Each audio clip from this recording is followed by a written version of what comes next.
underground dialogue. We gon' tell the truth, we ain't scared like a lot of y'all. Matters who they are, do we bow? No, not at all. Dropping bombs on this wicked world, so it gotta fall.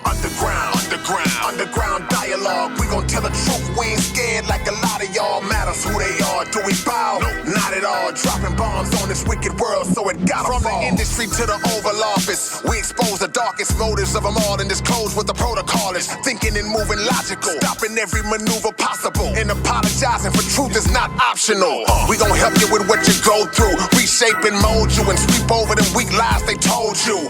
If you living with no clue, we gon' deprogram the old you, and you get to keep your soul. What up, man? It's your big brother K Reno. And it's your boy Keystone. Y'all are tuned in again to another episode of the Underground Dialogue Podcast, where the name speaks for itself. And tonight, woo, man, in the legend seat tonight, man, we got a bona fide legend sitting up in this thing tonight. Man, you got people in the music business who, you know, they take their craft seriously because of the quality of the work that they produce, mixed in with the longevity that they have, how long they've been able to do it on a high level. Right. This brother right here exemplifies that at the highest degree, man. He's so diverse as an artist, so consistent.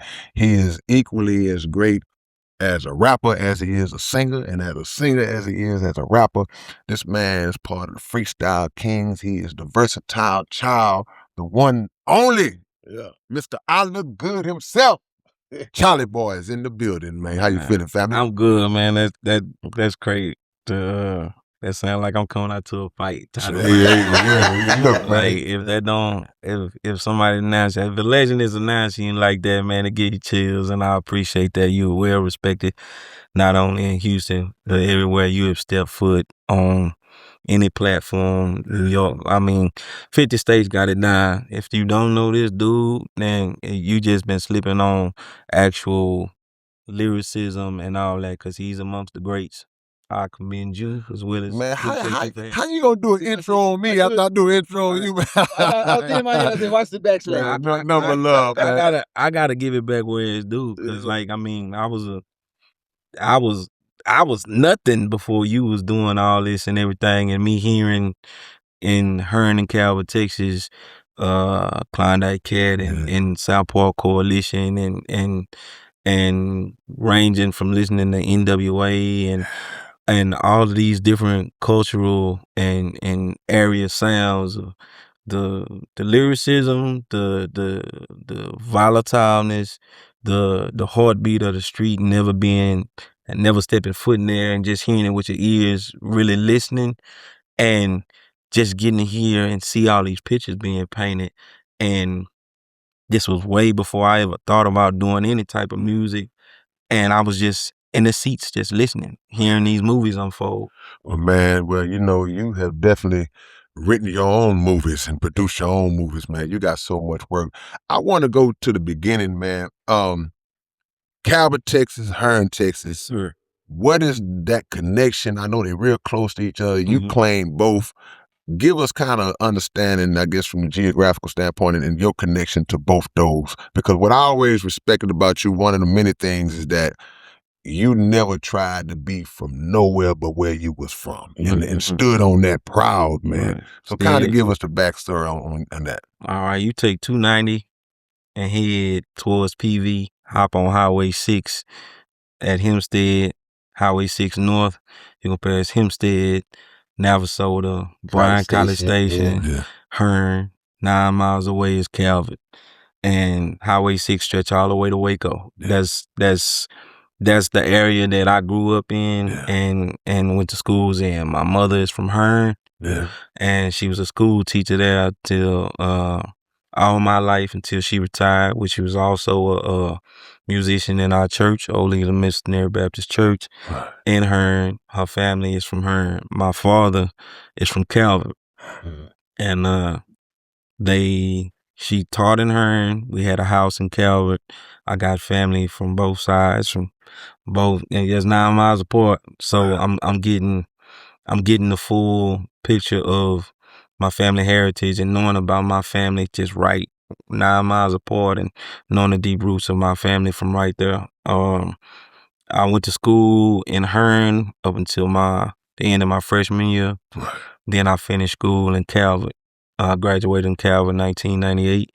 And I'm from both. So when I started music, that was my representation. Like, this where I'm from. Yeah. Like, I'm not trying to be like nobody or take representations for no other city. Yeah, I'm from Houston. Like, Like I'm not H-Time by way of Onville or yeah. you know what I'm saying? So I'm nowhere near here. So I'm not gonna try to false claim or do nothing. I'm just doing some music and trying to be here. I think it's cool when you are able to put an area on the map, though, because Houston is millions and millions of people.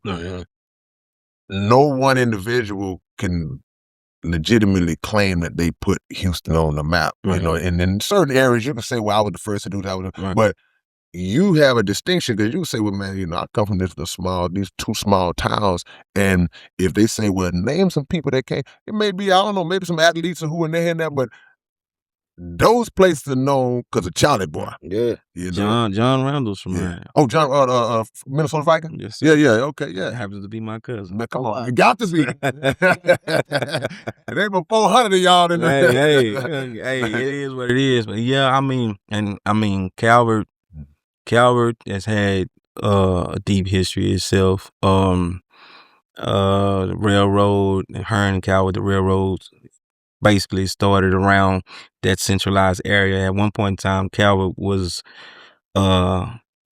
labeled to be the state capital, but a plague hit, and so they migrated more towards the Austin area, and we got a Black Negro League legend. I forgot his name, but Calvin and Hearn it got a lot of history. You just gotta delve into it. Yeah. But as far as music, rap wise, you know, I get to hold that. Yeah, there you go. Absolutely get to hold. And I put it up with pride. Like it is no greater feeling to be able to represent some towns that when people always joke and talk about small towns and everything, like it doesn't have anything to offer. You got to be honest, man. A lot of small towns all over Texas represent a lot of things in college and everything. They might have moved to the city on the end, but for the most part, like it's doctors, lawyers, and everything from all over small towns, going to big schools and getting them degrees and coming back and represent for their towns. It's never really just talked about or given credit enough to. And I'm gonna make sure my town's credit is due. That's what's up. I remember when I was staying, I went to A&M Consolidated for 1 year in Bryan College Station, and I tell K all this all the time. But those small towns, the impact hit harder. Because when I went to College Station, I didn't know so many Biden boys was out there. And then when I had a job at Hearn once. Right. I didn't know this, but it's a national. It was a plant where we created like the toilets, but they had the same toilets that be in all of the all over the world. Right on the right side, that big blue building. Yeah. I worked there for about a couple of months, man. So I was like, Hearn had a good nightlife too, man. It was just it was just small, but everybody know each other. Man, people, talent and skill is not relegated to just big. Man, God deposited greatness everywhere in every crack of corner. For you to be able to come out and then just all of a sudden now you're a world figure like this. When did the music take off? Because I've told you this a couple of occasions. I had a homie, man. He would just, man, he introduced me to you like just when you was getting his truck, Chalie Boy. He would play it. I don't know how he came, but I'll be like, man, who is that? And just to hear the energy, to hear the skill set, to hear the harmonies, the rap. I mean, fast, slow, whatever. Every level, man.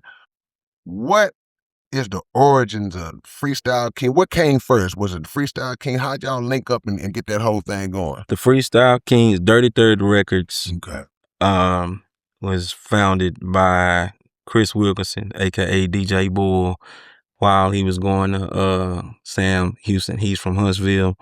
Partner of his name, B Nord, aka Donald Gambrill, R.I.P., was the guy that found me. I was working at Sanderson Farm in Bryan, and every Friday they had a couple stores that they were selling their own music, of course, mixtapes and other hip hop and all of that. But they were trying their best to start promoting their group. I came along in 2000. I don't know exactly how long they had been up and running by then, but I would come in every Friday from Santa's Farm, a chicken plant, and I would buy a rap CD, a R&B CD, and a Screw CD, whether it was Screw with the screwed up click, or it was still called somebody else that did somebody else, right? Which Dirty Third was working on. The initial group was DJ Bull, Tight, Rhino, Dez, Patchy, Big Red, and Sir Coop. Yeah. That I knew of, and I think there was a guy that was a part of the group, but he didn't stay long. His name was Jamal LeBlanc. I think he was from Houston. Tight was from Bryan. He was going to school at Sam. Rhino was going to school at Sam. Bull was going to school at Sam. Big Red was still in high school. He from is Eggenholm, Fofo the same thing? Yeah. I don't want to get it messed up. So Red, if you see this, don't get mad at me. Yeah.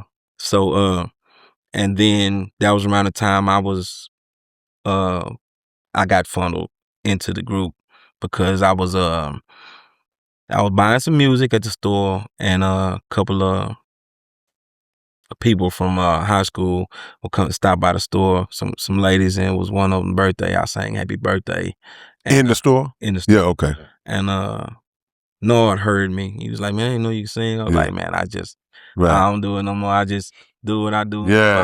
I'm working. I ain't got time to try to deal with all this, because I had been to a few musical type auditions or talent shows where, now I know it was just paid somebody else being on an audition thing, and they already got somebody situated that's gonna be the winner. Them early lessons. Yeah. I learned you ain't have a chance. But the funny part is, at that time where I was in, I guess the actual new guy that was gonna be so-called signed to this label, the guy had me run the Dallas with him. I was 18.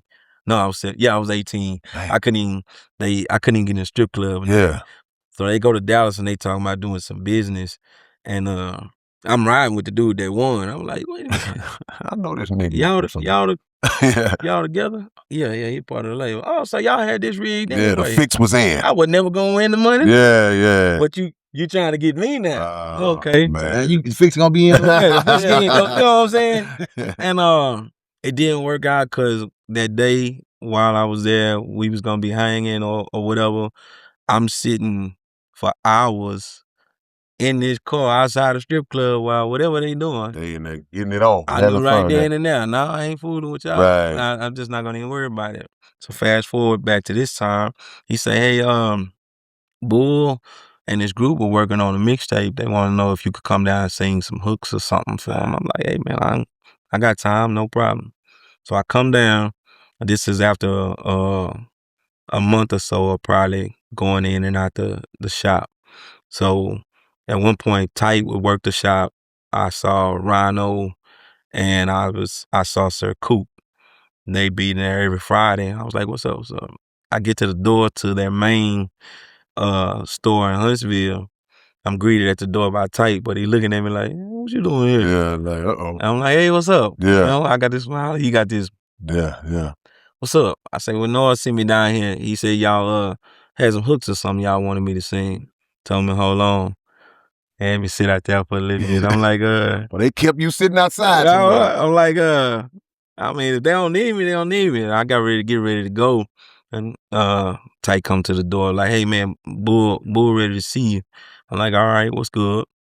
Told him what was up. He said, "Nah, it was a miscommunication. I told him that if you wanted to come jump on a track or something, feel free, you can drop something." I was like, "Man, I ain't come prepared for that or nothing like that. I don't want to waste y'all time. We good. I'm just gonna head out. I appreciate the thought or whatever." I got ready to walk back to my car. I was in my car. He was like, "No, for real. No, don't." He had never heard me or nothing. He just knew Nord said I could sing. So none of them had heard you except Tight. Tight had heard you? Nord. So he just already cut. Tight was already tight. Tight was already tight. Yeah. Tight didn't know nothing about me or nothing. He just that's the dude I see come buy music in the store. I'm guaranteed to give you gonna get $30 or $40 from me every Friday. Right. There you go. Yeah. So but that's all he knew. And he was like talking about music. So he was like, come in here, try to jump on some music, something. It wasn't mean or nothing, but it was just this ain't the cool dude I see every Friday. This I was putting, come try to come in on our shit. Yeah, you're right. Not so much as that, but that's the give off. Yeah, that's the mentality. Yeah. So I come in, I sit down, and I watched him for a while. He was like, "Man, if you want to jump on something, you jump on something." And the first thing that I had ever got on with Dirty 30 Records, they was dropping a project called No Holds Barred. Mm-hmm. And I got on what was it, Nelly Country Grammar. Right.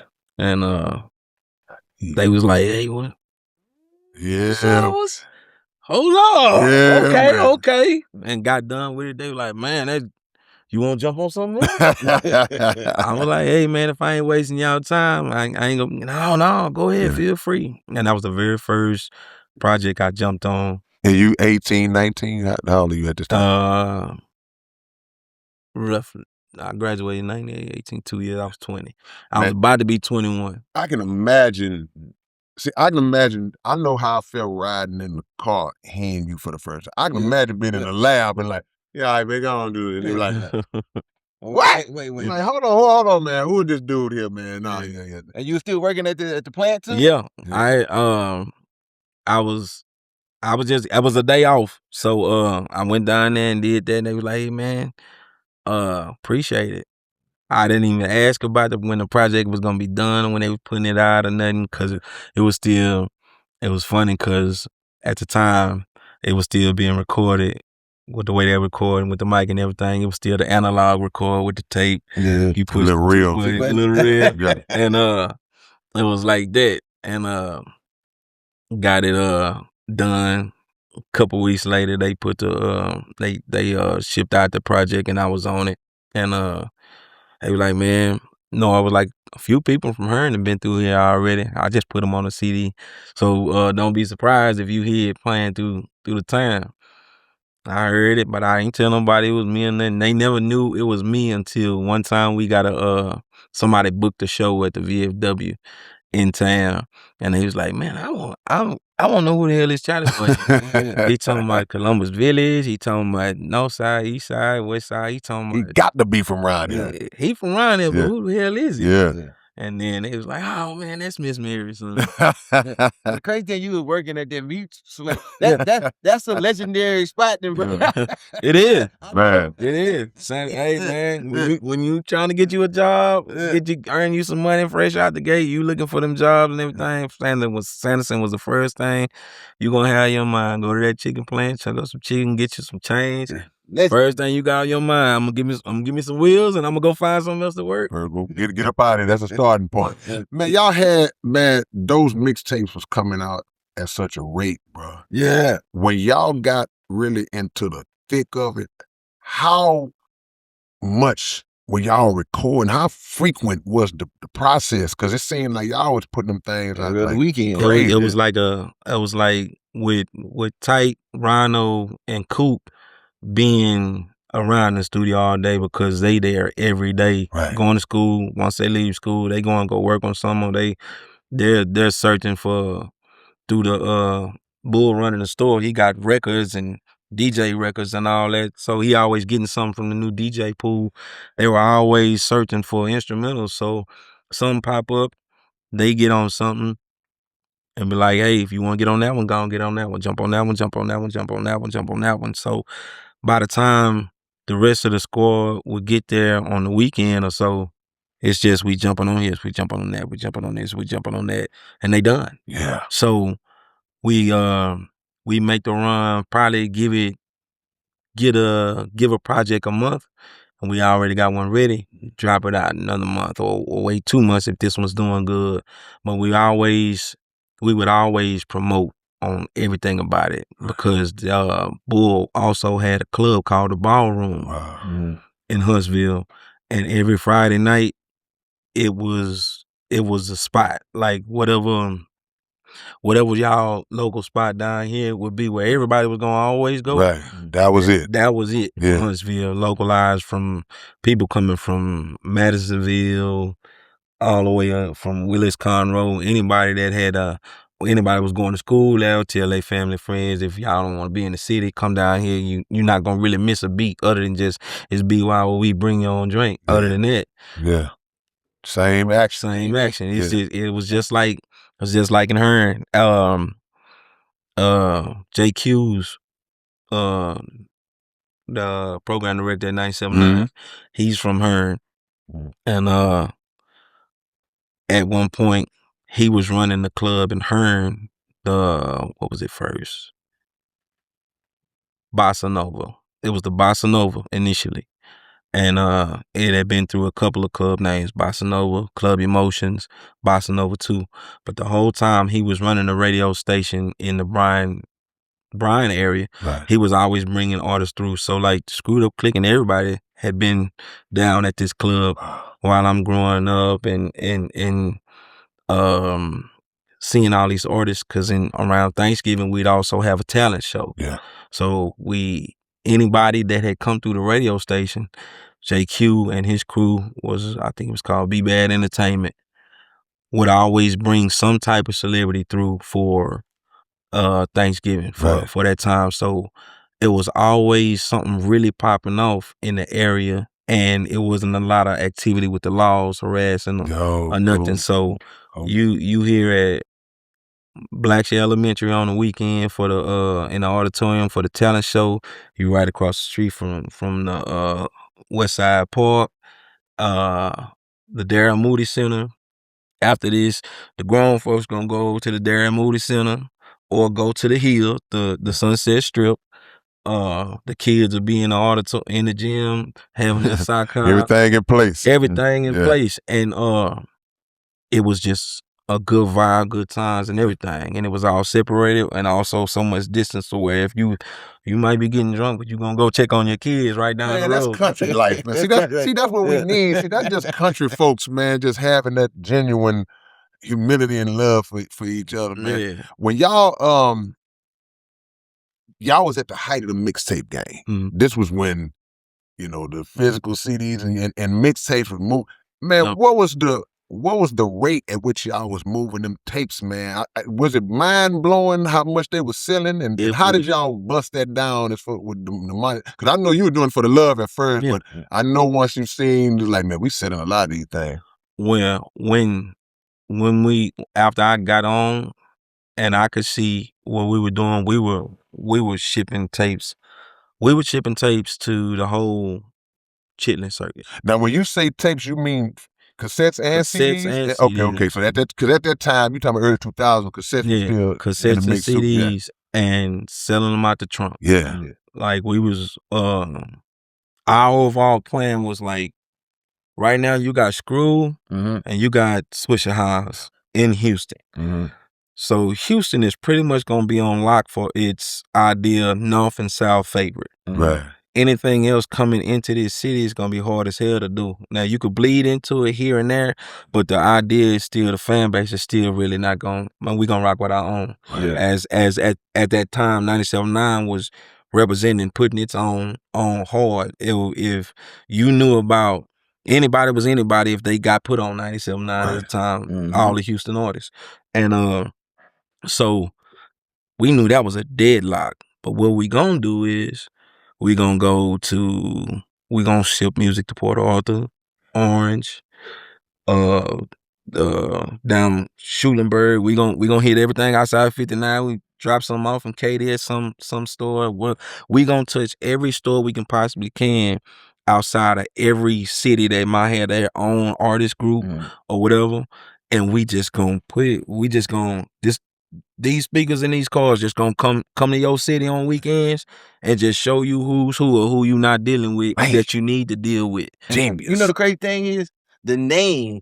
It's sort of like you didn't know you're not from out of town because you got the Freestyle Kings name, and it's from Dirty Third Records. Right. So I'm in the record store. I'm like, they from Houston, yeah. And then who was chopping it? Because I remember it was Screwed and DJ Bull was doing everything. DJ Bull was mixing and chopping it, and a little later on we added DJ Lewis, the Soul Chopper out of Waco. But that's all we did. Yeah. We got the project together.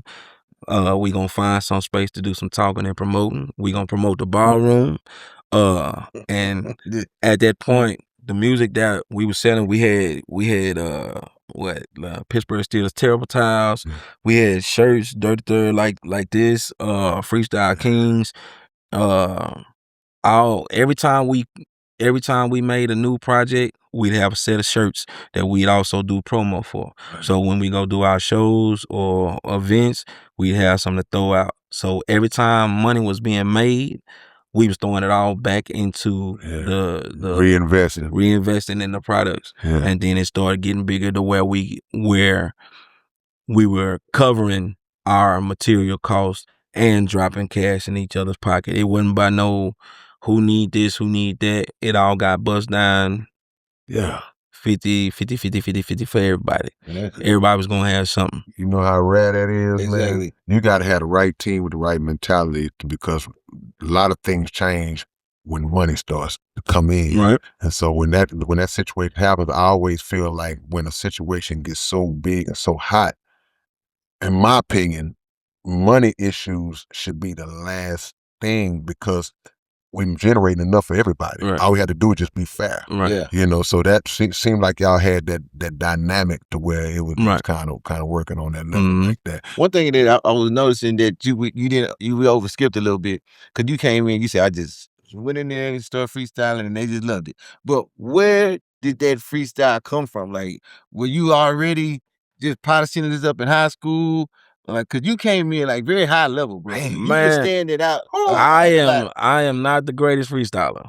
I'm not. I just harmonize and feel the vibe, feel the flow, and but as far as the harmonizing thing and being in church and just being, I'm not gonna say because my mama's the only highest level of professional that's ever taught me to sing. And her singing was, if you don't sing it right, I'm tap your ass.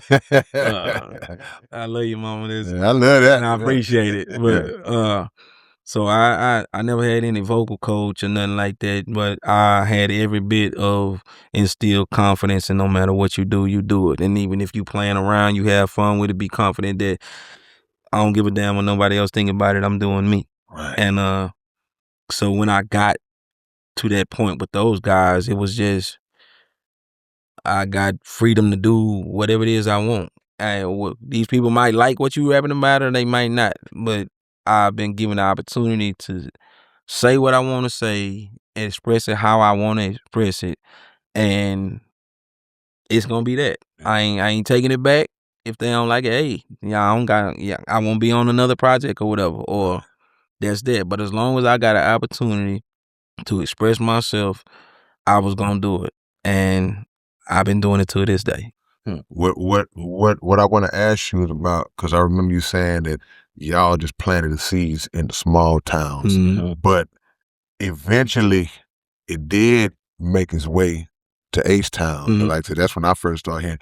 What was going through your mind, or when was the moment where you was like, oh man, Houston messing with us? Like, did y'all get booked, or you was coming down and just feeling a buzz, or? I honestly, and not just Houston, any Austin, Dallas, whatever, you know. Well, Austin was the very first big city that gravitated to us. San Antonio was kind of like secondary. We weren't really just going deep into Dallas at the time, but Dallas was secretly between the Houston and Dallas area that gravitated and gave us love on a scale that people behind the scenes started to notice us and talk about us. It was kind of the Houston part was like the very last piece of everything. Okay. And again, it was because it was so saturated with well-known artists, and anybody could come up under one of those guys or one of y'all, like Nip and y'all had Scarface, y'all got Rap-A-Lot, y'all got Swisher House, y'all got Wreck Shop, and yeah, that makes sense. And it wasn't that we were afraid to come here. We just had a business understanding in mind that it wasn't making sense at the time. So we'll ship music out here and people are buying it, but we don't know exactly who, why, and what reason. But we also know that, you know, people was picking up on the north side because we had 2 more added additions from Rhino and Big Red, who were on from 4 Acres Home, that was showing them love. Lil Show, Big Red brought in Lil Show, and also Big Ache, and then Lil Show. And so they were youngsters that were still in high school, so they were getting love from doing that. And they were out here hustling, selling CDs at the school, so the north side started getting an overflow of it. But we still weren't just coming to the city to be in debt. Austin, from its inception, from my inception, always took off. Took off. They were the place. That's why when I did my song "I Look Good," I did it in Austin in the park. And then we got some extra shots. I want to say, I think it was 3rd Ward for the finalization of the video. Speaking of "I Look Good," we're gonna perfect segue. Yeah. Now, when you did that song, you was already deep into the mix, had to establish yourself. Did that come on like, okay, I'm solo, I'm still connected to the crew? Did that come along? You had transitioned out of that, or were you still with the fam? Still with the fam. With the group and everything. We're creating individual projects, things that improve, people that want to hear individual projects, and we're working on the ideas of creating a single, listening to what's going on the radio, the BPM speed and all of that. And nice. And because when you really think about going in the radio, you really gotta have a science to it, or know what the program or the algorithm is, because everything was going fast, and about this time now, it's really like the local artists are not getting played unless it's just pump it or dump it, blah blah. And late night little show, if you make it past that, then you stepping into the true business range right there, and you either gonna do it or you not. And if you not, then good out the way. Pump It or Dump It was the last time you heard that song. Even if it got pumped. Unless it was in the hood, because it started. Once it started getting pumped, it now got an expiration date on it. And if you don't, whatever form you need to invest into it, you got to find somebody that's dealing in this music business that can give you some type of lane or understanding where's your next step. And it's gonna cost you something. It might be monetary, it might be you showing up and doing 4 or 5 shows in 4 or 5 different cities for this person, for them to stay having confidence in you to pass you off to the next person. But you gotta pay something. You got a debt that's gonna have to be paid. So I want people to know it's not always about money, but you gotta build a relationship somewhere. And you gotta make sure that you're not gonna cut no ties or cut nobody's hand when you get that next step, because there are so many more steps to get to beyond that step from Pump It or Dump It. You at the first level of earning your way into something. Because it's gonna get harder as it go, or it's gonna cost more as it go. And if you believing in something, then you're gonna have to fight for it. You gotta if your 9 to 5 can't pay for this and you got a dream for this, then using your 9 to 5 at the maximum amount of your check, I need to get a loan. And it's not just about the label itself, because the label is only gonna push you as hard as you push yourself. And if you believing that the label is gonna push you and you're not gonna do nothing, then Pump It or Dump It was it. That was it. You got pumped and dumped. Even when you got pumped. Yeah. So from there, we started working on songs, and I Look Good came around. This Was beat. Did I Look Good come before Crush? Which came first? I Look Good came first. Okay, cool. Got you. But they was all on the same project that I put out at one time. We in the lab. This beat came in. I like, hey, take some of that out. Do this. Now we got a set up for a song, and I started bouncing things out, and I Look Good was like, okay, we'll run with that. I called up my partner Murder. I was like, hey man, I'm not up on fashion, so tell me what's all the latest stuff out. Just keep texting me all the latest fashions that's out. I figured out because I Look Good was just about an overall feeling, but I wanted to make sure that everything was incorporated. That if I do feel like the way I'm going is gonna be the single, then it really gonna have to sit there. Gotta reflect that and get some run for the time. Yeah, it might be dated, but the whole point is that it should become a timestamp in some type of time if it goes the way I want it to. Yeah. And we got it together, and the thing that I formulated, I had in my mind that if I start to hate it, then it's gonna be good. And so I didn't hate it. I ain't had an idea that I hate it in a bad way. Right. But you know how you hear a song be like, man, that song jamming when you first hear it. And then you be like, I'm tired of hearing it. Right. That's when you got it. That's when you know you got one. Yeah. Good look, as a Chalie Boy fan since Jump Street, I'm gonna be honest with you. This is not okay, it's just me. Cause I used to always listen to all your high level rapping, high level singing. Right. And then I said, okay, any day now, Chalie gonna come out with his own, cause I was expecting, cause you stood out from out of the whole group. Mm-hmm. So then when you finally came out, and that was the singer, I said, what the fuck is Chalie doing?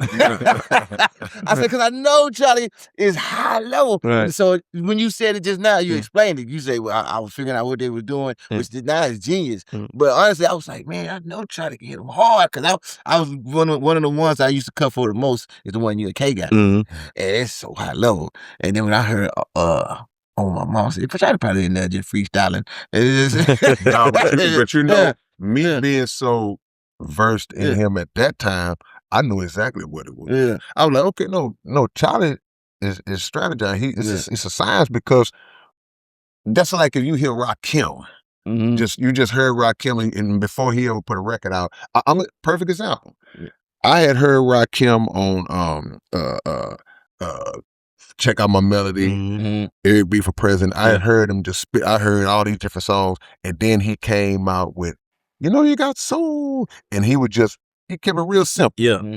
But me having already heard the levels of Rakim, I automatically knew, okay, well, this just for the radio, this is singing for the radio. So when I heard, I was like, because the thing is, the versatile child, when you have, but that's your moniker. Yeah. Like, I can go here, I can go over there, I can stand over there, you can do everything. It made me proud though to see how when it hit, and I was like, okay, this is the Chalie, the response I want him to get. What he deserved. Because that's what he deserved. Because I've always seen you high level. Right. So when it shot, I said, you fix that song, shoot it, man. There you go. Now, then when they remade it, But answer me this, even before we go into the remake. So all of the success and the buzz that y'all had captured from the Freestyle King days, now I Look Good comes out, and it shoots through the roof.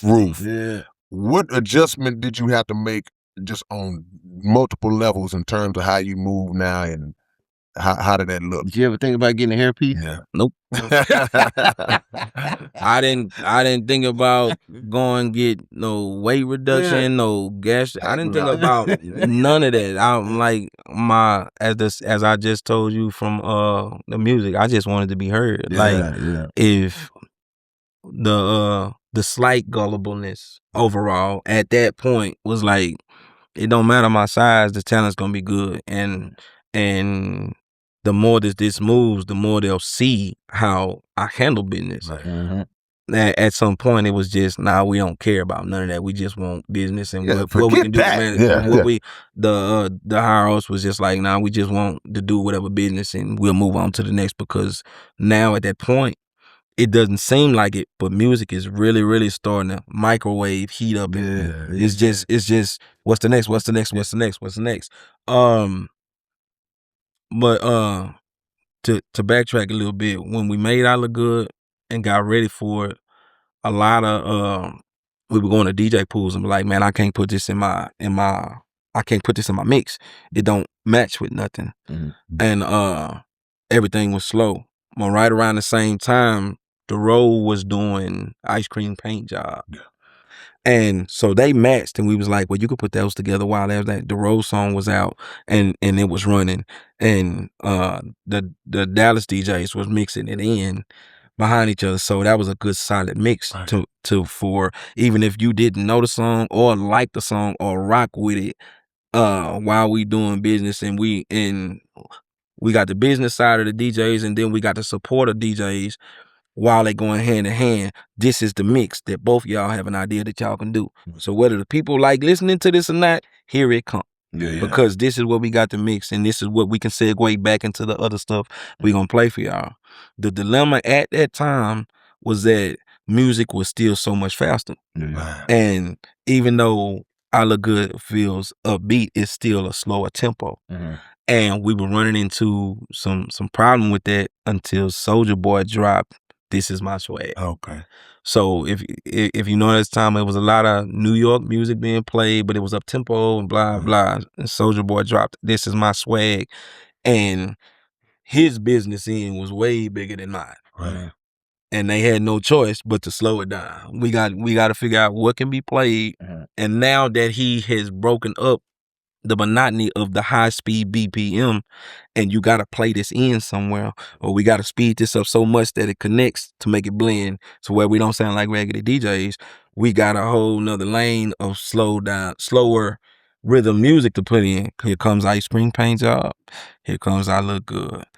That whole segment, it starts to flow for other people and other tempos of music to be played back into it. And that's what Soulja Boy, I give him credit, even though he don't know this and this ain't about that. I'm glad that happened because change the trajectory. Yeah, it changed the trajectory of everybody being able to, all across the board, not just copying this speed, making music for the speed just to make it, just to get on. So many songs that won in the clubs that are different tempos throughout time. Right. I don't know why a lot of times DJs get locked in because in the moment. But one thing I think that's the labels. Right. That's the labels. Right. It's not necessarily DJs, because now it's at a bigger monetization point. The labels are seeing what's what, or figuring out who they got that's hot. Now they're matching all of their trending artists that they have in the stable together. That if you got hot with this one, we got to cookie this is cut. our We formula. got to cookie cut that. Yeah. This is our formula. Every last artist that you got to have one this tempo. But an advantage to me with I Look Good, and you tell me if you agree or disagree with this. Anytime I was in the club, it didn't necessarily matter what was played before it, because what y'all know, then I'm gonna tell you why. Yeah. Because what y'all did, and if this was strategy or just by chance, the way it starts off is the acapella. It's like, oh my mama. So it's no beat to mix the blend right in. It don't matter what came on before that. When that, oh my mama, oh my hood, it's nothing bland. And then that automatically turns the tempo to what it's gonna be. You know what I'm saying? Every song had a formula, but also had some type of repetitive chant that people could could sing inside the song. We just decided that we gonna start it off like that with no beat. And that was genius right there. Mm-hmm. You know, because a blend is not necessary at that point. We're gonna adjust when we do come in, and we're gonna do what we do. So the labels, they come calling after that, you know. And so that when I was saying what was the adjustment that you had, I mean just from now, man, I got to get my business mind strong. I got to get all these different things in order. Was it about getting management? Was it about I'm gonna still try to do it myself and how that happened when that wave of business started to fall on you at that point? When I was still with Dirty Third and I still am. Right. So our business, Bull graduated business. So we looked for the best management for what we needed specifically, not just somebody that was already a part of somebody's entertainment business or label already that was going to try to just sign us and put us on. We built our own core group. My manager Brian was going to school to Sam. He had no idea about management. Nor since he brought me in, I was gonna have him be as my management. Then he passed, and I had Brian, who was coming up, who was also somewhat a fan, but also growing up in the group of our core people being a part of us. I was like, hey, man, you want to take a shot at being a manager? Yeah. So he's my manager, but he is to this day now one of the fiercest managers you can have. Man. He's had a hand in a part of all of my deals as far as the Toyota, the Gillette, any situation going on, he's a major part of it. I stand behind him, and when you come talk to me, I'm gonna direct you to him. Right. It's not one of those guys that, man, he overcharging. He charge you what I'm worth. Come on. Come on, Chalie. He charges you what I'm worth, and I'm gonna always get what I'm worth. Now it might be negotiable from that point, your communication, but if you talk sideways, it's going up. Right. You talk like you got sense, or you got drive trying to come somewhere, we're gonna adjust it. I'm not a money hungry guy. Yeah. I'm a handle my business and take care of my family, take care of my necessities, and go on, because still to this day, though, I'm in this business of entertainment, and you make monetary gain from entertainment. I'm entertaining y'all simply because I'm releasing my own stress and enjoying myself. I'm still in that mode and frame. So if all this disappears after I leave this podcast, I did everything I wanted to do, how I wanted to do it, in the manner in which I wanted to do it, for my own therapeutic musical release and freedom. Every idea that somebody thinks is stupid, somebody else likes it. Come on. And any idea I feel was too you feel I was too far gone over talking about a topic that I don't know nothing about, somebody else understands it and give you a correlation to it. It is my expression has helped spark communications and people that don't see things the same way, and then they find some way to find a median or a way to agree to disagree, but still you communicated about something on some plane where you still show you got this is what music is about. That's right. That's what I'm proud of the most. That's what I appreciate the most. Not the fact that I made some money, it's the fact that you listen. Come on. Yeah. That's what the mindset was from the beginning. Yeah. Before when you went to the records, when you showed up at the shop, like, y'all want me to jump on something? Yeah. Your mind is about the love and the artistic approach to the whole thing. You answered one of my questions before I asked, because I remember hearing I Look Good on the car commercial. Yeah. And I was like, yeah, man. I was like, can you explain to people, because mixed in what Keisto was saying about when her name Victoria Monet, when she redid the song. Yeah. Can you kind of give us a peek behind the curtain of how that works in terms of the benefits to you? Because first thing we think about, oh man, he finna make some money and get published off. He finna really come up off of that. Right. And sometimes that can absolutely be the case if your ducks was in a row prior to that, or you get them in a row. But was there a situation where some adjustments had to be made, or you was good on that? How did that connection even come about? I saw Victoria was she was touring. Yeah. And at some point she wanted to show off. I think she had just had a baby and she was getting ready to promote her project. And she wanted to see how the crowd liked this song. And it had my sample in it. And then when they got ready, when they had the idea that that's what they really wanted to run with, they gave us a call. Brian handled the business. It got done. Percentages, publishing, all of that taken care of. To y'all's satisfaction. To our satisfaction. Right. Yeah. And it went smooth. Yeah. They did what they did. She was a fan. Her mother was a fan of mine, and it was. She said it was kind of like an honor. And I was like, I'm honored to have someone sample something of mine, and it's going where it is now. And I feel confident that it's gonna go further, not just because I'm trying to suck up to nobody. Right. I mean, business is done. Right. Whatever it do, Ain't nothing else to really talk about. Ain't nothing You else to coming really from the talk heart. about. So, from here, whatever it does, I just want you to know I love the way you put this together. Yeah. I'm proud of it, and I hope it does beautiful, wonderful things for you. Right. And here we go. She shoots the video. She flies us out to be in the video. We do the video, and she's at the Grammys. And I am too. Because Murder hit me. And I say, man, look at my boy, man. And I think I saw a picture where you were cheesing, boy. but and what was that? Was that your first experience being on a platform like that and just being around? And because I was thinking, I was under the impression that somehow you had received like an award for it, but I found out later on that wasn't necessarily not for that song, but for the project. Gotcha. Being on the project. Gotcha. I have a platinum plaque for writing on a Grammy award winning project. Yeah. So if she would have won, I think SZA beat her for the song. I think it was song and record. So I don't understand the difference. Yeah. It's the same.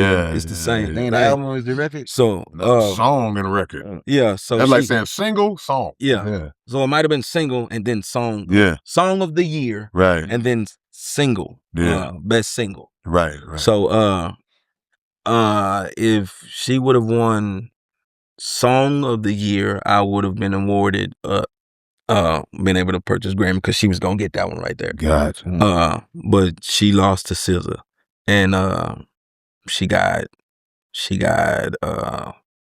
video Best Artist of the Year, choreography, best production, and album of the year. Okay. Well, she got 3 album of the year. She won Soul Train too, huh? Yeah. Okay. Yeah. So she's still doing great things and everything, and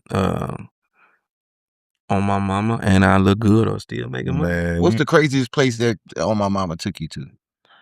That you would have never expected to go.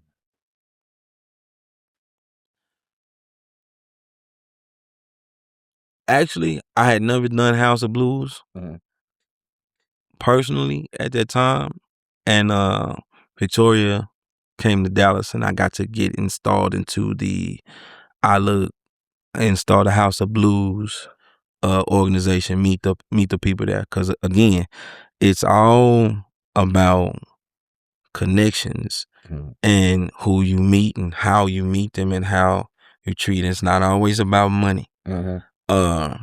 Because these people that own these places, they fans and everything too, depending on how you meet and greet them. Right. And we got connections with the owners of House of Blues and their ownerships and everything, and we have chats and talks, and it's not always about music or showing up to be a part of what's going on, but that's on the back of their minds.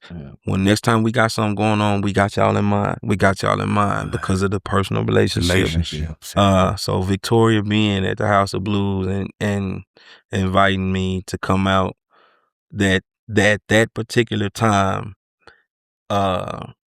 got me to meet those particular people. So it was a given I was gonna be there for her.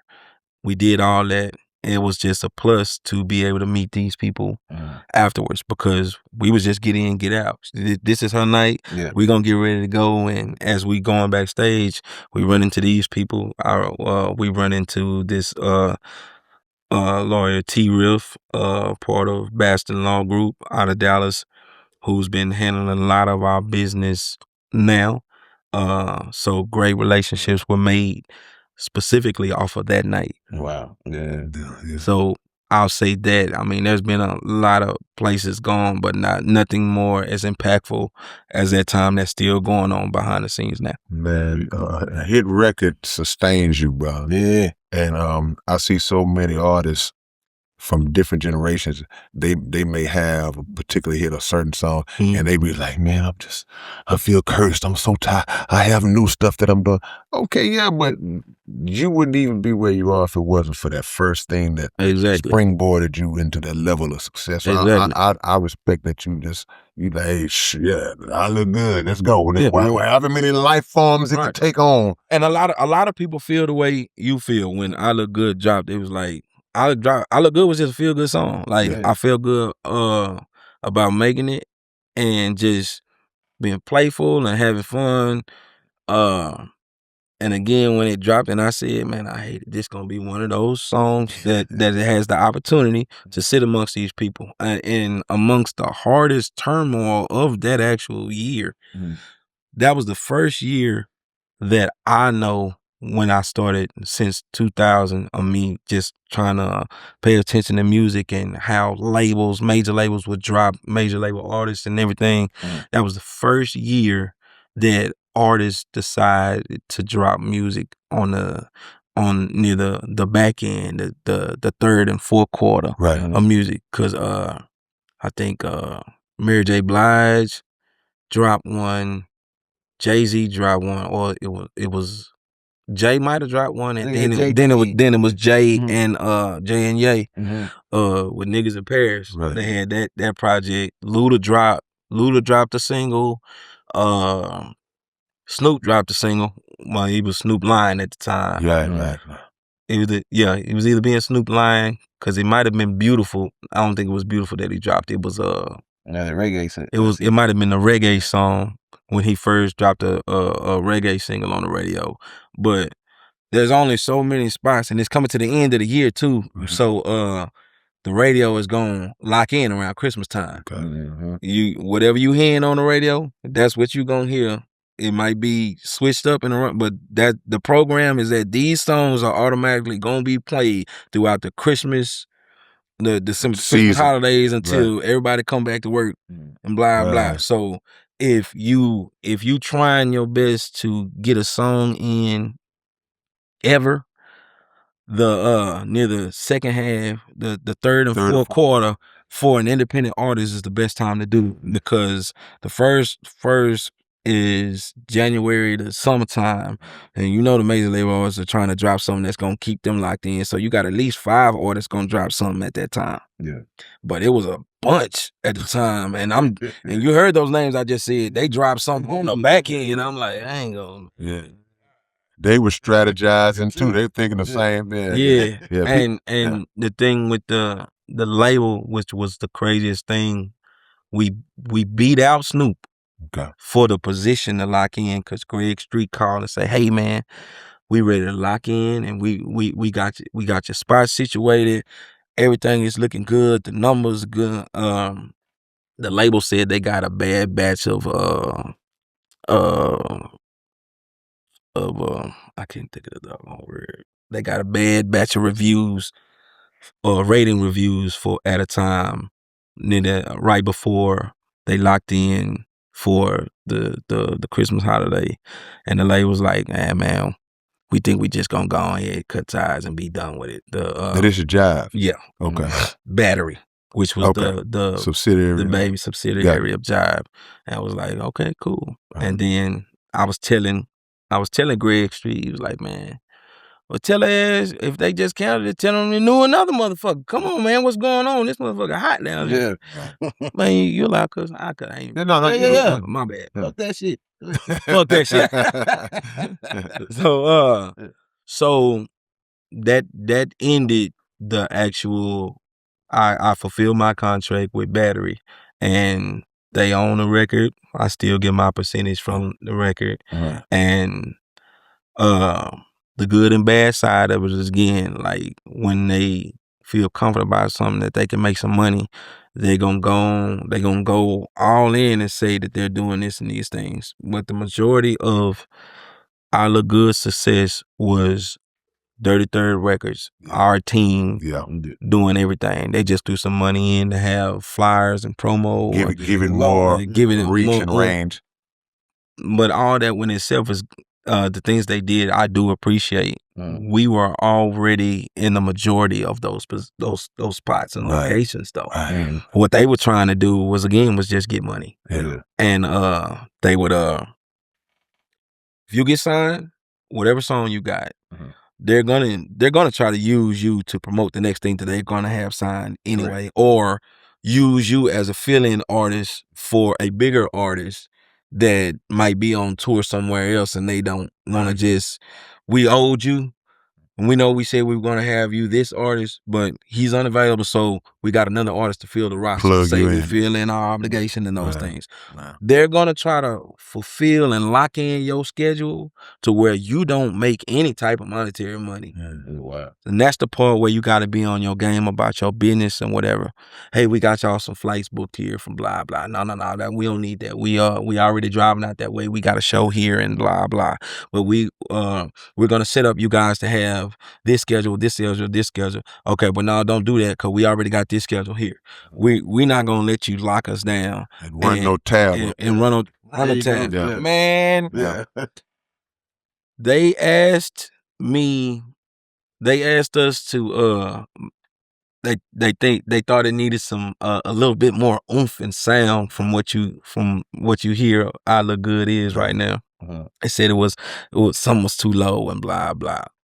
The same person I recorded I Look Good with that charged me X amount of dollars to get it done, charged me, I think, about like 25 grand just to touch a button. Yeah, man. On my tab. Saw opportunity.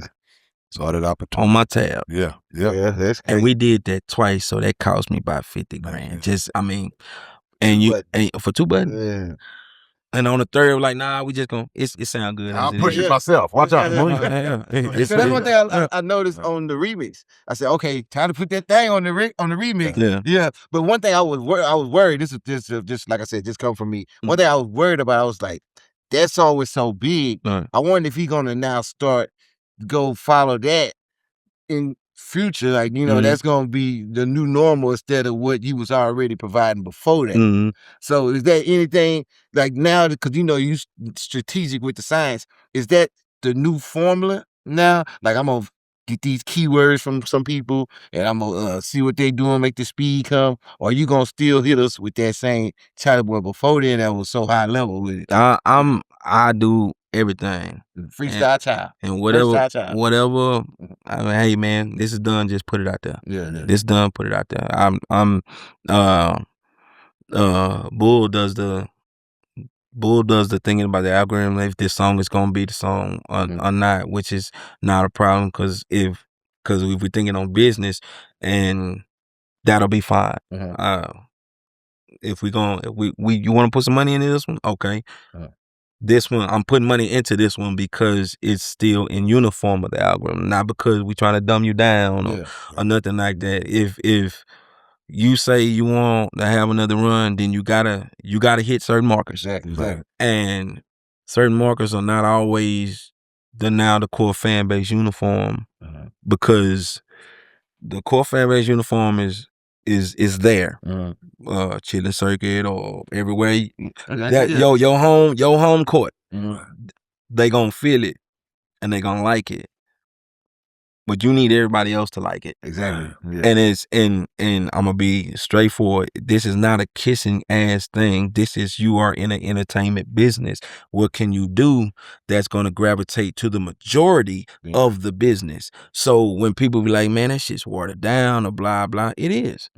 It because the serious lyricist guy, I love a lot of them.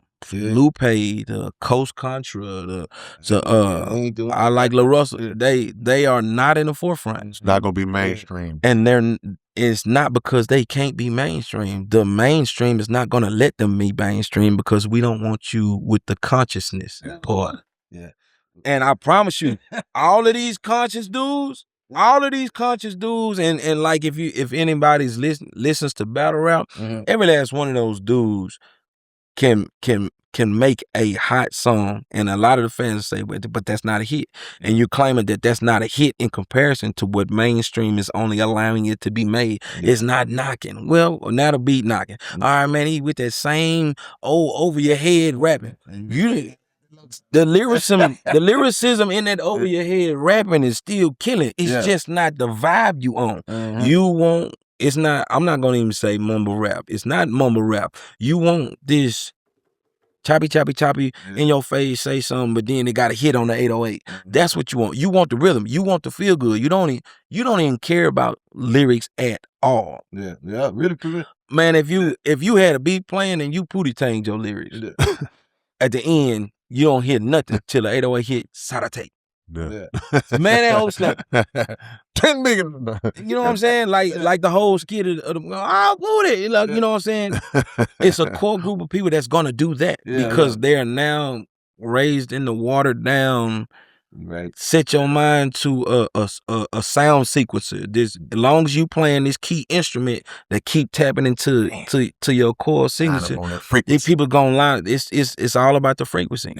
And once we keep the people in tune to that, they gonna love that. And if you go outside of that, you gonna see how agitated people get. And again, you can have the best lyricists with the most poetic and be on beat snapping that hoe. Yeah, it ain't gonna do that. It ain't gonna do that. Yeah. Right. Because you have touched all the markers, sequencing, algorithm, blah blah. But this dude is spitting some real shit, and we can't let you have this real shit on this radio. Come on, man. Especially by the gatekeepers. Yeah, mind you, I said it's on every. It's the gold standard of what you were looking for, and it's hot. Yeah, right. We cannot play this song because you finna break this up, and now we got to get a whole new set of new artists to come in. And the crazy part about it is that you don't care about all these artists. You care about, long as a lot of artists still sitting on the shelf today that you might be looking for, because they are, as long as they on the shelf, they still making that label money. Yeah, you don't doubt about it.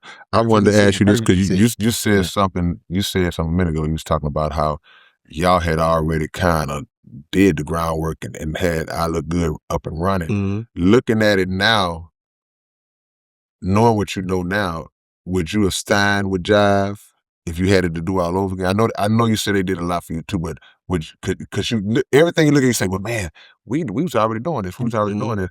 Would you have done that again, or would you just have done it a little bit differently? I'm not gonna lie. I would have still signed with Jive. Yeah. Because in the idea of what what the labels were deciding to put on the table for us. Yeah. It was the least lesser of all evils. Gotcha.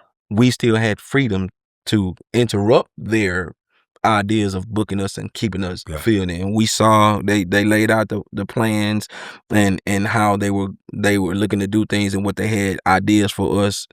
And it was like they really didn't have a lot of ideas. We was just throwing money into the marketing, and we'll probably use you as just another addition to our show package to keep boosting us getting play for our bigger artists and blah blah. So I would not have changed that, because from what they were offering, and we was like, it's only gonna be.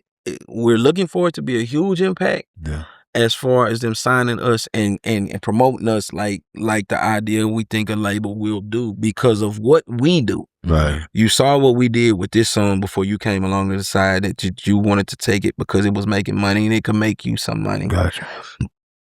To sustain you from whatever, I guess, holding off from getting another artist or put you in the mix of making the show of the artist we do have a little bit better to package it and make, because they always thinking about packaging and selling stuff and them getting their return for it. However they do, they gonna get their return on this artist. They gonna use you to get their return on this artist because this artist is not making this money. Right. This artist is not making this return back. But while we getting these adjustments and these bills and running up their tab that they never gonna be able to pay back. Right. People not really looking for them. Right. But they might look for them if we attach the other artists that we got. And he's hot. We'll take that show. Yeah. We'll take this show. Yeah. What y'all got? Well, we got a newer artist coming up. We gonna need y'all to give us a promo run package for blah blah. So we gonna give you this package of these guys until we get them there. Yeah. The machine is not gonna be the loser. The house always wins. Right. And that's what it's a situation of. Whether they winning with you is what you gotta decide. Yeah. You are an individual component of the whole thing. And but the whole thing is gonna succeed. It's about how you gonna be affected. Yeah. And I mean, we take you out, there's a light on some call the machine going off, but it's not affecting nothing. It's just letting us know that that's there and it's acting up. Yeah. Go switch that. And then it goes back, the light goes off and you back to running 100%. Right.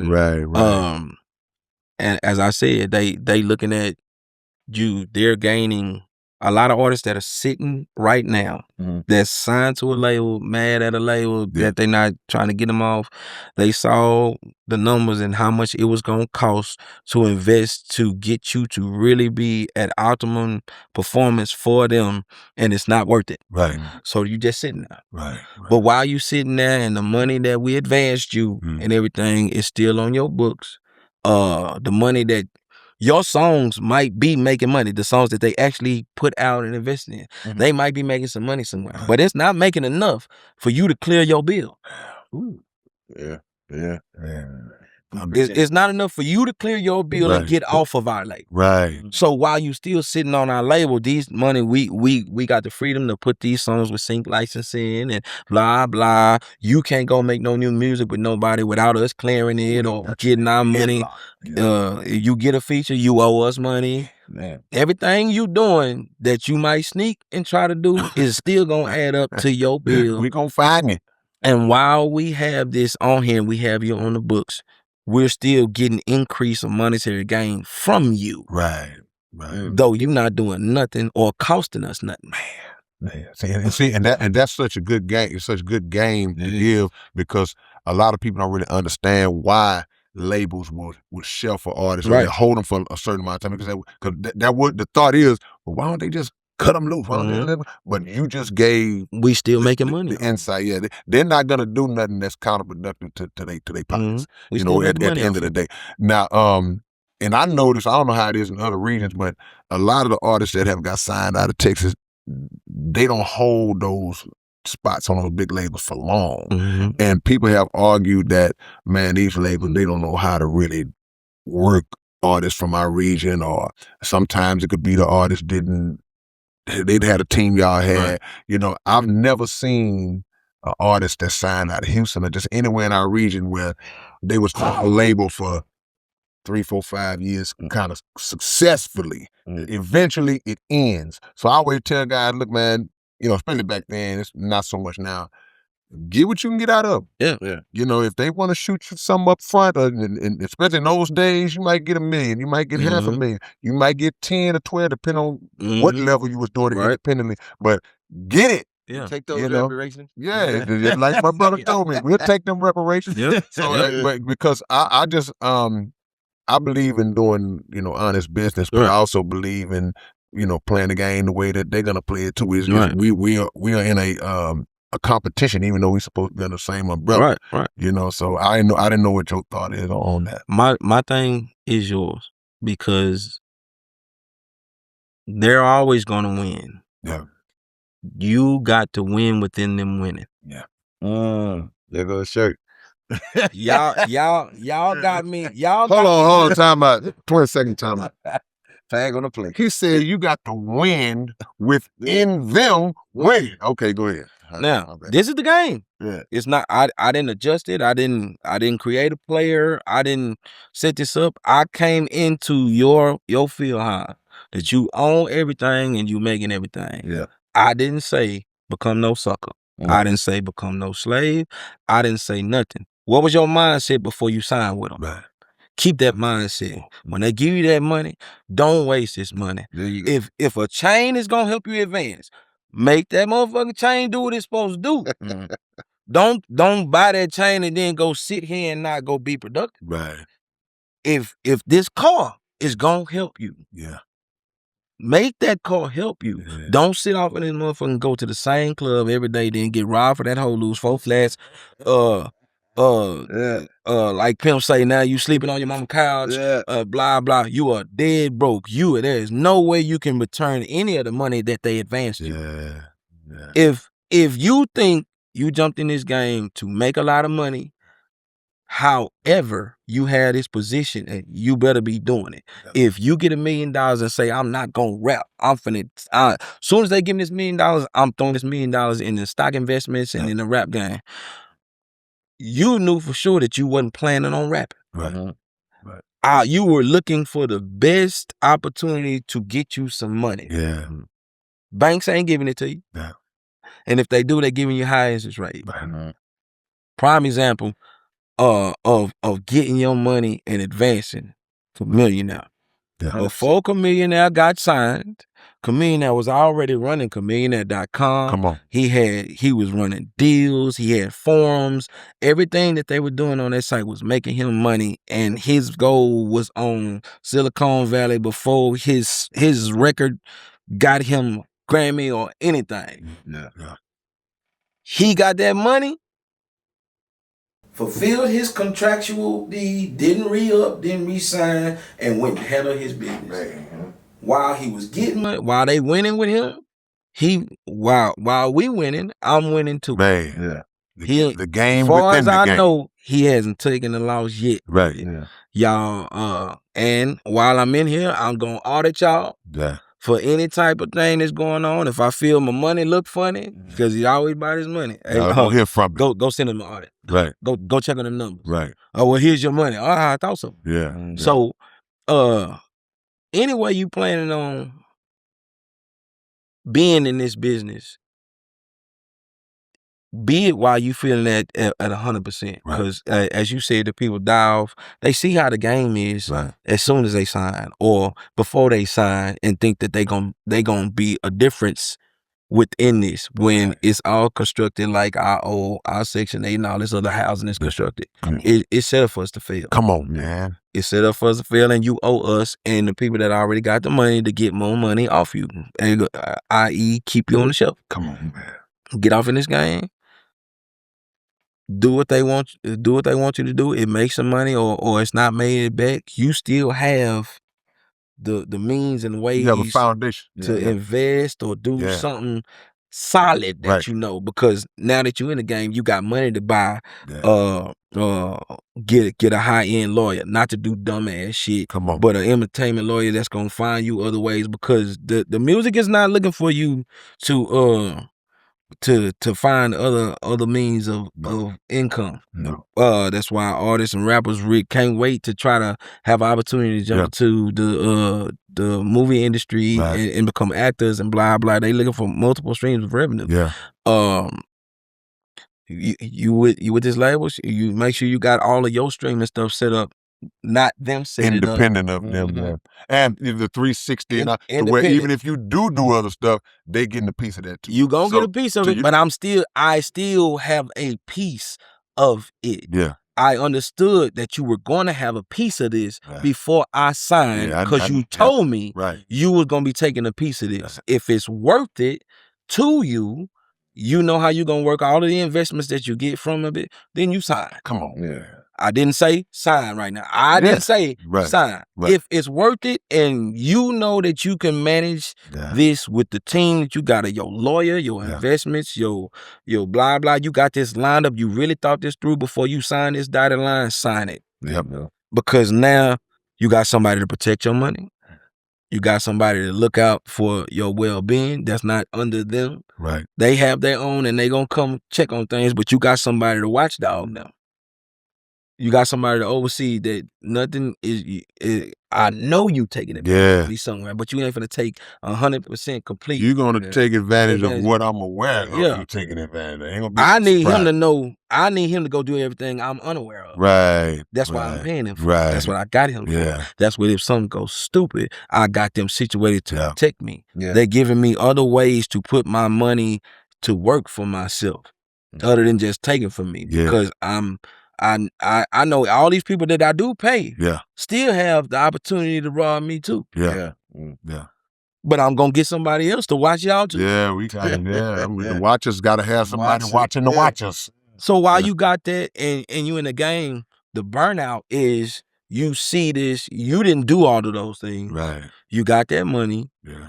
And you see how the game is like end up because now you are in some of these parties. Right. You see all of these people, y'all fighting to be a part of a label when they brothers, sisters, cousins, related, family, friends, or you done put this dude's son through college, so he owe you a debt. They are throwing money between each other and using credit. They not spending their own money. They using the company that they can, if anything goes sideways or bankrupt, it's the company that's going on it. It ain't the individual. Right.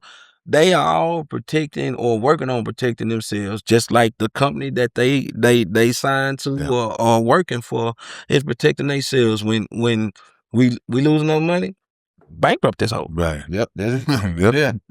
It sounds like we need more education and financial literacy, you know. Definitely. And just to get out that nigga rich mentality, because a lot of things we do, we're going to get this little money. I don't care if it's 20,000, 50, 100.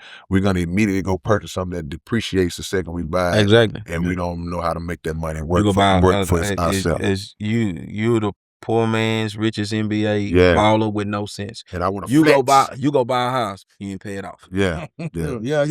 You like, come on, man. Come on, teach Charlie. I got $1 million house, man. The only thing on the $1 million that you had to put down was 10%. You only put $100,000 on. Yeah. Right. You still owe. Yeah. You know what I'm saying? And they can tell you knee up. Then they come get it. Yep. You gone. Yeah. Kick your mama out. But you got it so you could stream for your 30-second video that you got this and blah blah. Yeah, you're right. We got to be taught, man. You got to do better. You got to be better. You got to keep your mind on the goal. I'm gonna get my mama out the hood. Okay, you got her out the hood in this house. It's $1 million. You only put $100,000. Right. You making on a high level. If you making this money, you making millions of dollars. Right. Why is it not paid? Come on, man. You got you not paying attention.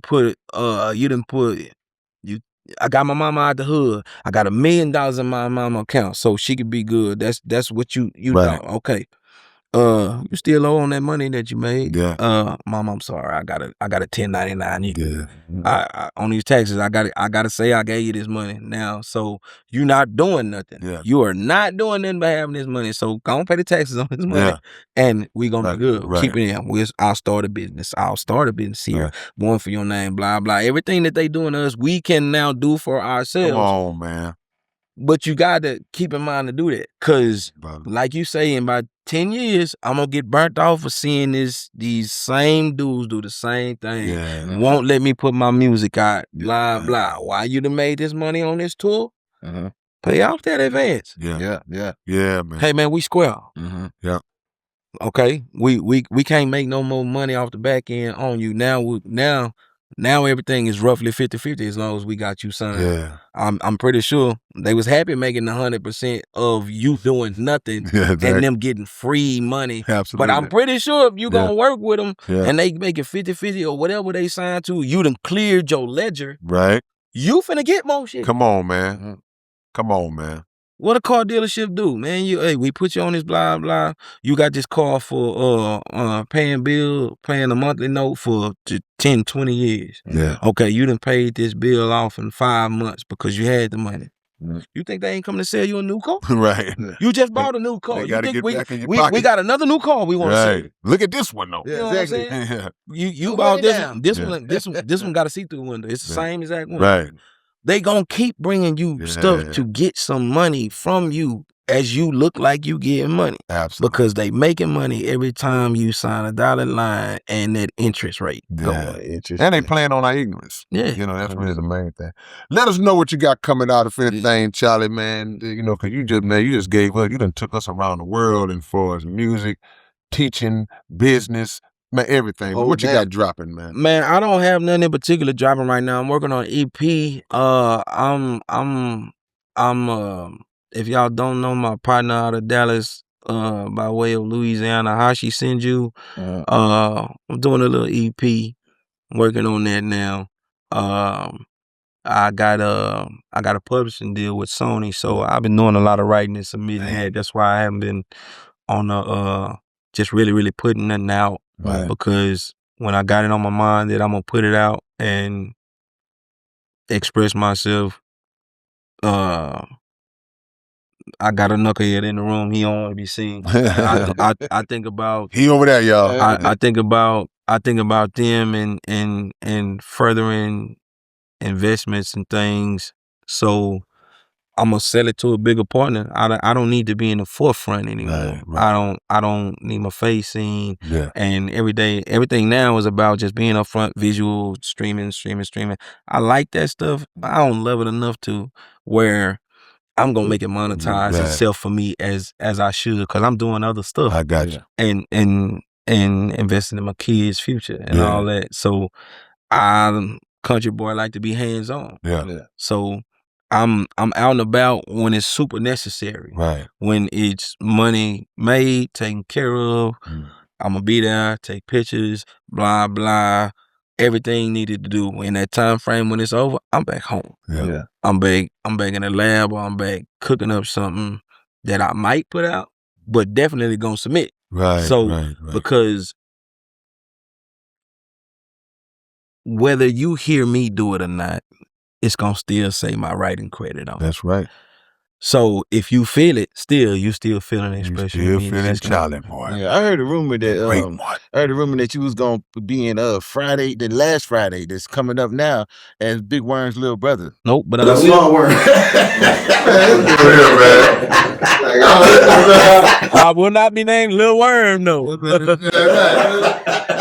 I'm halfway thinking this too. I'm like, really? But I know him. I should have knew. I tell you what, if it happen, I'm gonna be like, come on with it. Come on with it. There's no doubt about it. But we appreciate you, big brother, man. You a legend, man. Yes, and sir. For those who might not know, this brother is not only one of the most talented artists that we have anywhere in the game, but he's also one of the most humble brothers, man. He knows where his bread is, but he appreciates the people and the fans, and he's always just a very personable brother, and as y'all can see, very knowledgeable, man. So we appreciate you for everything you do, my brother. Yes, sir. I appreciate you having me. Number love. Everybody man. that's rocking, being a good sport. everybody rocking with these gentlemen. Hey man, as I said, I'm not the big guy with running with the social media and everything, but I do show up when I'm requested or when I have opportunity to.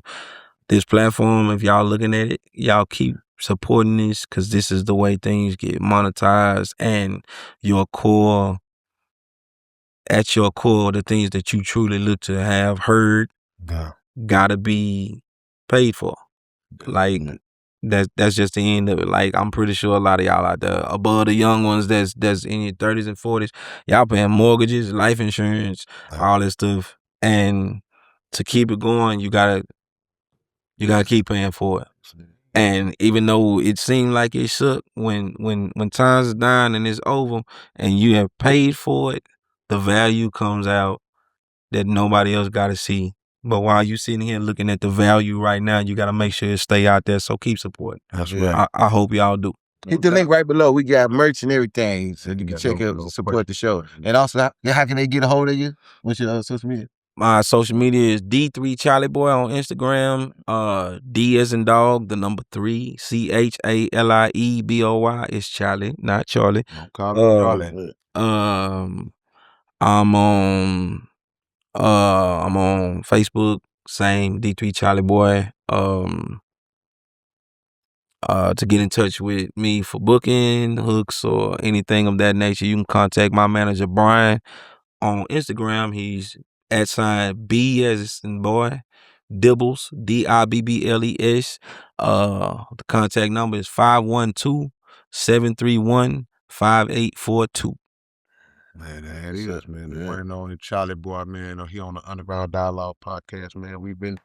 We fat full right now, 100%. Man. It's the big brother K-Rino. This is your boy Keystone. The Underground Dialogue podcast. And we are at this motherfucker. Man, it's your big brother K-Rino. Look, man, the Underground Dialogue website is back in function. We back in motion, man. If y'all want Underground Dialogue podcast merch, whatever you need, go to undergrounddialogue.com and check us out. And always make sure that every Wednesday night, y'all are checking out the Underground Dialogue podcast right on YouTube, 9 p.m. Central Time. Yeah!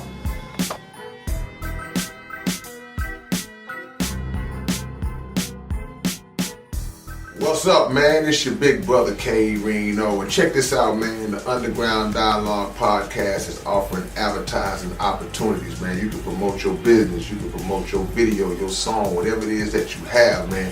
Reach out to us if you're interested in promoting on the Underground Dialogue podcast. All you got to do is email us at undergrounddialoguepodcast@gmail.com.